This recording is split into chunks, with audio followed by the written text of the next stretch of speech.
এই মুহূর্তে আমরা দাঁড়িয়ে রয়েছি গান্ধী মূর্তির পাদদেশে মেও রোডে, যেখানে আজকে আসল তৃণমূলদের সভা ছিল শহীদ স্মরণে। এবং ইতিমধ্যেই আমরা জানতে পেরেছি যে 1:50 থেকে 2:30-এর মধ্যে এই সভা সম্পূর্ণভাবে শেষ হয়ে যায়। সেরকম ভাবে লোকজন বা জনতার ভিড় এখানে চোখে পড়েনি।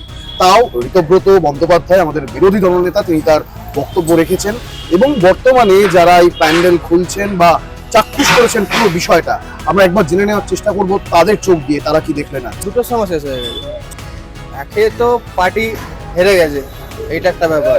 আর দ্বিতীয়ত পার্টিতে ডিভিশনটা হয়ে গেছে, এদের এখানে সেরকম সাপোর্টার হয়ে ওঠেনি।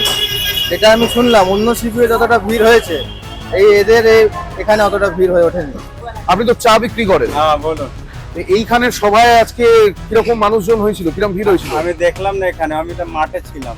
কেন মাঠে ছিলেন? ওখানে বেশি ভিড় বলে? ওখানে বেশি ভিড় ছিল।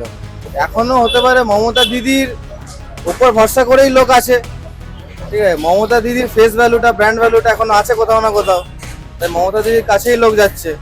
আর যারা টিএমসি ছেড়ে দিয়েছে তারা কংগ্রেসের কাছেও, যেখানে ভিড় হচ্ছে, যেখানে এত বছর কংগ্রেসের কাছে ভিড় হতো না কিছু, এই বছর ভিড় হচ্ছে এখানে। কিন্তু এদের এখানে সেরকম সাপোর্ট যা দেখলাম নেই। একটা দুটো বক্তৃতা শোনার পরই বেশিরভাগ মানুষ বেরিয়ে গেলেন এখান থেকে। যখন মনে হয় যারা আগাগোড়া করে আসছে তারাই ঠিকঠাক করে। ব্যাস এইটুকু আমার বলার। আর শহীদের স্মরণের থেকে বেশি পার্টির প্রোপাগান্ডাই বলা যেতে পারে। শহীদের স্মরণের মধ্যে বোধহয় পুরো প্রোগ্রামে শুধু একবারই শহীদদের নাম পেয়েছি যারা স্মরণ করা হচ্ছে এই প্রোগ্রামে। আচ্ছা, বাকি তো শুধু কোন পার্টি, কোন নেতা, কে কি করেছে, কার সরি বলা উচিত, এই নিয়েই হয়ে গেল পুরো মিটিংটা। আপনারা দেখলেন আজকে কলকাতার 3টি জায়গায় আলাদা মঞ্চ করে শহীদ স্মরণ হলো। আমরা ছিলাম এখন ঋতব্রত শিবিরের সেই প্যান্ডেলে, যেটা খুলে ফেলা হচ্ছে। কেউ বলছেন 2:30-3টে, কেউ বলছেন 2টোর মধ্যে শেষ হয়ে গেছে। অর্থাৎ জনগণের সাড়া পাওয়া যায়নি এই মঞ্চে, যেখানে কংগ্রেসের শহীদ মিনারের নিচের মঞ্চ কিন্তু ভরে উঠেছিল মানুষের ভিড়ে। মমতা ব্যানার্জির মঞ্চ কিন্তু ভরে উঠেছিল মানুষের ভিড়ে।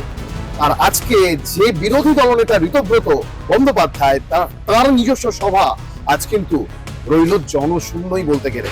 সাধারণ মানুষদের কথা আপনারা শুনলেন, মানুষ কিভাবে দেখছেন সেটা জানলেন।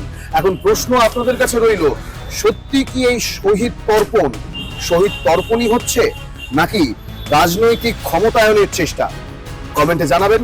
ক্যামেরায় সৌমিক হালদারের সঙ্গে আমি দীপ্তজিৎ রায়চৌধুরী, দ্য বাংলা স্ফিয়ার।